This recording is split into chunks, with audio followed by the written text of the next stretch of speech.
Hello YouTube, this is a quick update video on iOS 7.1 that was released today.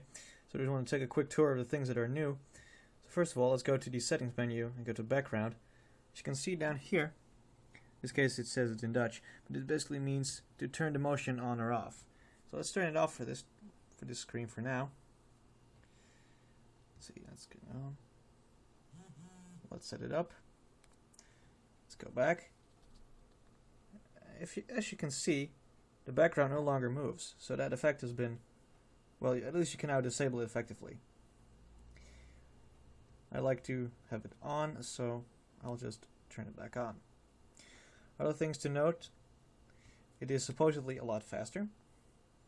Haven't really tested it much, but apps do seem to open really quickly.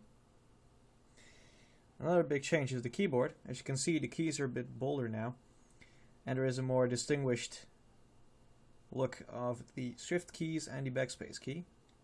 So now you can clearly see that it is on, now it is off.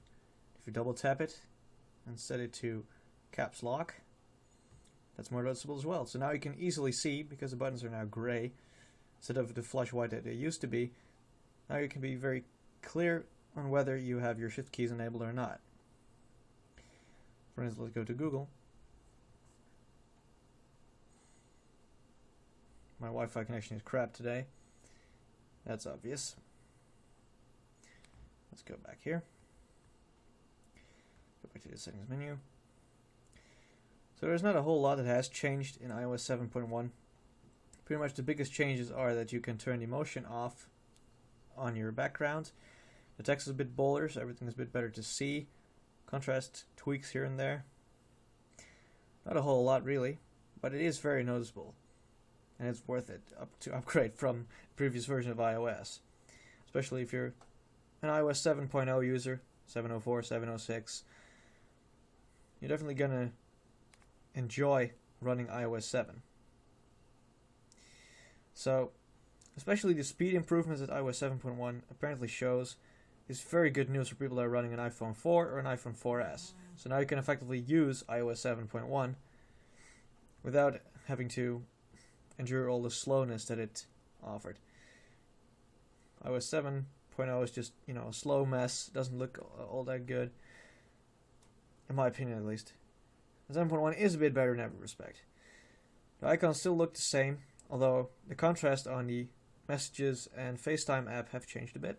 They're a bit darker green now, which I like. But other than that, there's not a whole lot that 7.1 introduced. But nevertheless, I want to give you a quick preview on, well, not really preview, more of a review on iOS 7.1 and what it offers to upgrade from iOS 6 or iOS 7. I think if you've been on iOS 6 until now and you don't really mind how iOS 7 looks, this is the point where you should upgrade. 7.1 is zippier, and I think it's probably about the same speed as iOS 6 was. So, it's up to you if you want that.